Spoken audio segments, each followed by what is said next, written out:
Okay, so we're going to handle this a little bit differently than we did last time because YouTube and all of its wisdom. Oh, yeah, Sam, you can get it started.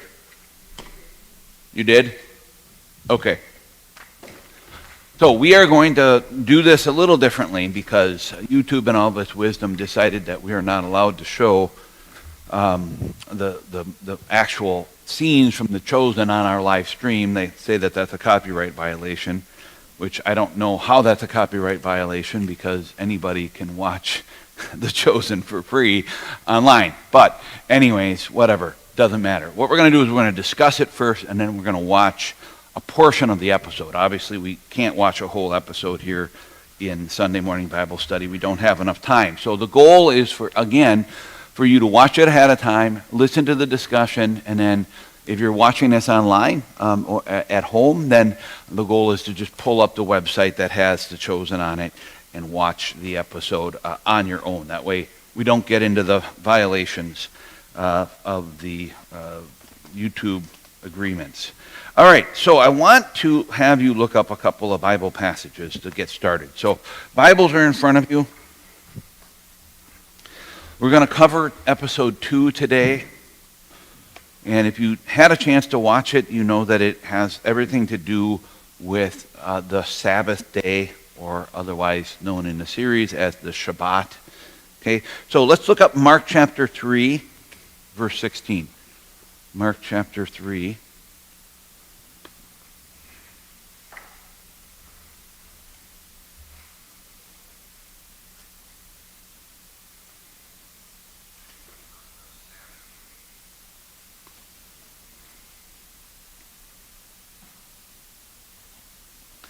So by now, certainly you have recognized that the Chosen is a series based on the disciples mostly, and also like significant others in the disciples' lives. What's interesting, of course, we're lifelong Christians, and I am guessing that none of you can name all 12 disciples without looking. Maybe. All right. You can do what? Oh, okay, well, then you get the gold star for the day, Scott. I can't do it. No one taught me a poem when I was in grade school. And so we obviously know some of the disciples that are a little bit more famous, the ones that get a little more play.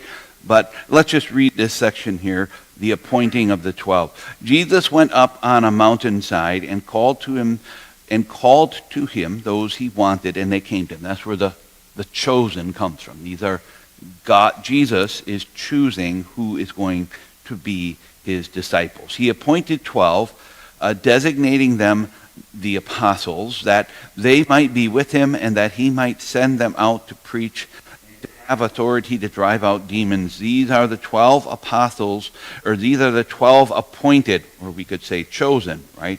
Simon, to whom he gave the name Peter, and we heard, maybe 2 weeks ago, that another name for Peter is Cephas. James, the son of Zebedee, and his brother John.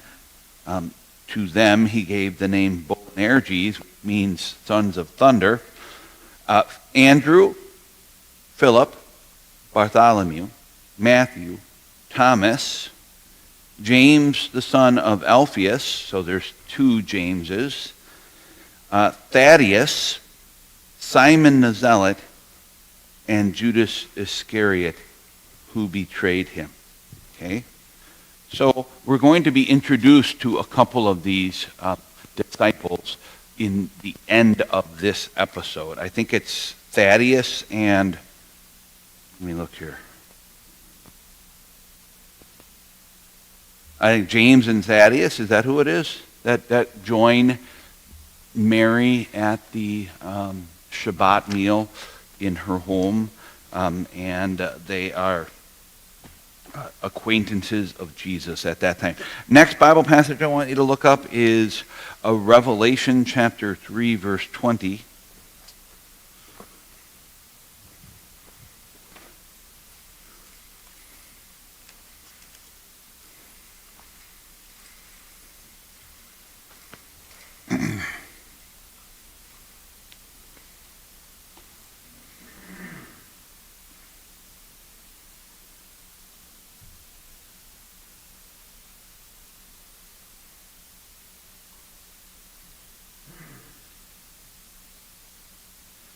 All right. This is, if you ever attended over at Bethany in Eustisford, the depiction of this is on a mural. I think it's on the right-hand side of the church as you look towards the front of it. But here I am. I stand at the door and knock. If anyone hears my voice and opens the door, I will come in and eat with him, and he with me. Now, this Bible passage has been misconstrued many times and is oftentimes misused, but to basically emphasize that we have to open the door of our heart and let Jesus in. But it is true that Jesus does come and eat with us. In the story, he's going to come and eat with Mary and the other disciples that are gathered there, a couple of people. What is the most common table prayer in our circles? When you sit down for a meal, your parents probably taught you how to pray this prayer before you eat. We use it in church before we have a meal. Oh, there you go. All right. Come, Lord Jesus, be our guest. Okay? We're inviting Jesus into our home, into our supper table, or onto our supper table to eat with us. Okay? And so that's exactly what happens in the story, right? Jesus invites himself over, right, to Mary's house. And I think you can get some good theology from that too. Even Mary did not invite Jesus over, right? Jesus invited himself over. Jesus found the 12 disciples and called them. They did not find Jesus. Jesus found Mary and also called her. Okay, so this picture though of Jesus standing at the door and wanting to come in and eat with us. And we, every single day, we say, come, Lord Jesus, come. We're saying, here's the door, I'm opening it. Come and eat with us. Come and be our guest while we eat this food that you have given to us to eat. One last thing I want you to look up quickly is Proverbs chapter 31. If you know the book of Proverbs at all, you know that the last chapter of Proverbs is kind of special. It's different from the rest. Solomon kind of goes on to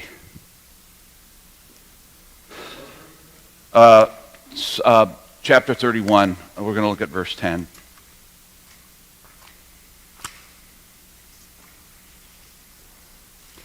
Solomon has a special section here where he kind of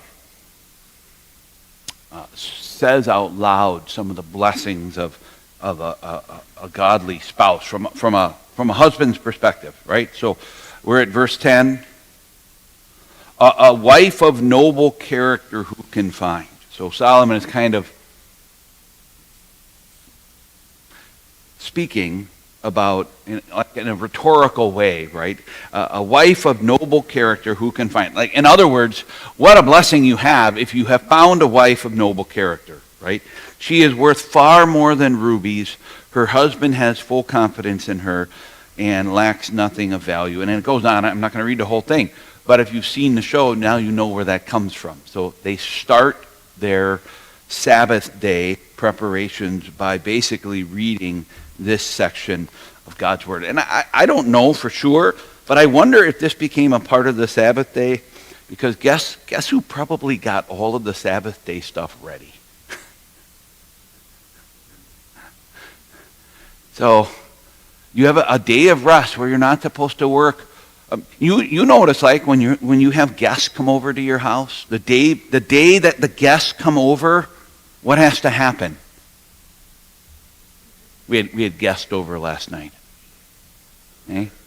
Yeah, man, you got to get the meal ready, right? You need to, probably the day before you need to buy all the groceries, and then the day of you're getting everything ready to put it on the grill, and you got to make sure that the bathroom is clean, and the hallway and the living room and the kitchen table, that's got to be clean too. And any place that your guests are going to see, you can maybe shove some stuff in the bedroom and shut the door. That's great. But they're going to see parts of your house, and so you need to get that all cleaned up for them. And then you have to have all of the food ready, and then all of the drinks ready, and then all of the snacks before the food. It can be exhausting, right? And guess who probably did all of that work in the Jewish home? Mom, yeah, the wife. So it's kind of cool, isn't it, that it starts out where the man says, a wife of noble character who can find. So everything is ready to go. All the guests are there. We're ready to sit down and have the meal. And it basically starts out with a thank you, wife, for getting all of this ready. Thank you for what a great thing it is that I have. God has given me this spouse who has done all of this preparation so that we can enjoy the Sabbath meal together. Takes a lot of preparation to enjoy a special meal. All right, those are just a couple of things that I wanted to talk about before we actually watch the show. Anyone have any questions that you want to ask before we watch the show? I'm going to skip a lot of the stuff in the movie. I primarily want to talk about the opening scene and the closing scene. Okay, so the opening scene starts out, I can't remember the name of the place. It says it right on the screen. But it's up by the Sea of Galilee. And it starts out about 1,000 years before Jesus is born. The year is like 946 or something like that. What's going on in Israel in the year 946? Now, all of my catechism students should be able to remember this because I taught you the timeline, that really simple timeline, remember? Okay? So around 1500 is Moses. Okay? No, I'm sorry. Yes, around 1500 is Moses. Then 500 years later is at 1,000 years. Remember? David Solomon. Okay? Yeah, the temple's built, but Solomon is ruling Israel. It's a great time of peace. So the video opens up with a scene from up in the northern part of Israel where the families are all gathered together for the Shabbat, the Sabbath preparation. The point, well, I'll ask you, what was the point of that opening scene?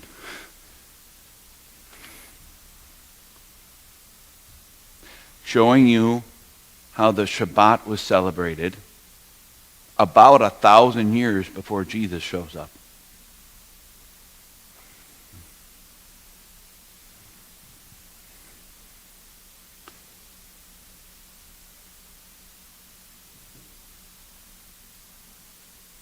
What do you think the point? Why did the filmmaker decide that as he is scripting this episode, he first wants to do what, in the parlance of movie makers, it's a flashback, right? It's a flashback to 1,000 years before. Anyone think of why they decided to do that?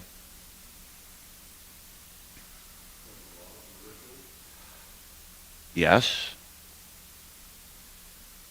The laws and the rituals that don't change. It's 1,000 years. They're saying the same words.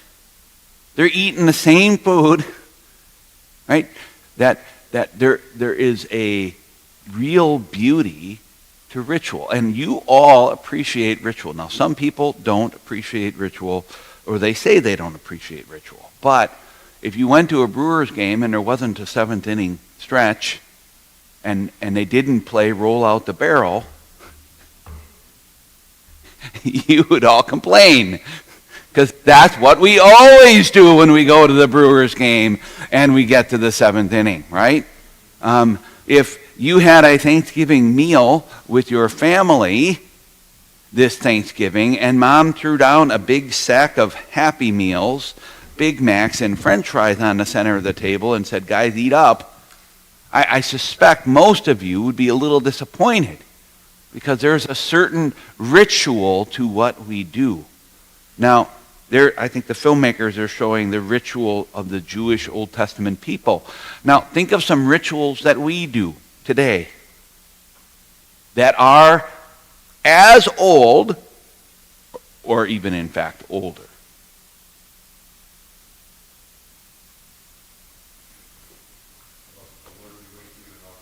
Yeah, that's a great example, a part of our liturgy. That goes back to we know for a fact that that's been a part of the Christian liturgy since about 300 AD.